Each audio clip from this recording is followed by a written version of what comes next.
قرت محرم مرك فيشن كينا ومهم صار إن نجارنه وقمهم سحاويا كو أنا قبلنا كونفوري وقوي إن كدلنا واحد يراد من نمو مركله من نمو هذا هايستين يا سيدا إن نسكنا ضد كصوماليات أو عن كشقيله إن الأسيد اللي قوم بدو بالله مركله فيشن كو قمهم سمرك إن نجارنه أما عرفت قمهم سر هل كان هيك سنين وحاويا مركل إن هلنا dal dad xasiloon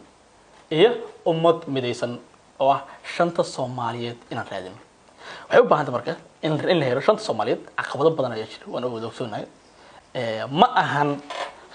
sanadada soo socda shanta sano soo socota inaan suurtagelinayna aragtida ama aragtida ku taamin hadana anaga awood qaran ma ahan wax shan sano wax 10 sano ku saabsan waa long term waa wax fog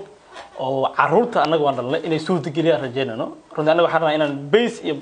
u dhisno oo ay ku soo hirtaan ugu dambeyn aragtida aan doonayno hadana dhalinyarada ku midaysan bahda awood qaran waxa suurtagelin doona caruurtanadu inay suurtagelaan rajeynana waa visionka ugu muhiimsan leedahay waa koow halka ka dhaxgal koow walaalahan Soomaali galbeed waxsoo ogsoonahay waxay ku jiraan xilada gumeysi muddo in badan si lamid ah walaalahan NFD waxay ku jireen gumeysi in badan inay helaan xurriyad inay helaan waxaan ku raaday midnimo oo ah in midoobaan dadkoodii iyo walaalahood Soomaaliyeed oo halkaas aan ka dhalna aragtidii ay ku taami jireen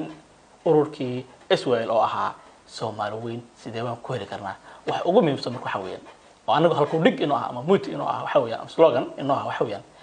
midnimadu waa xoog kala tag waa xoog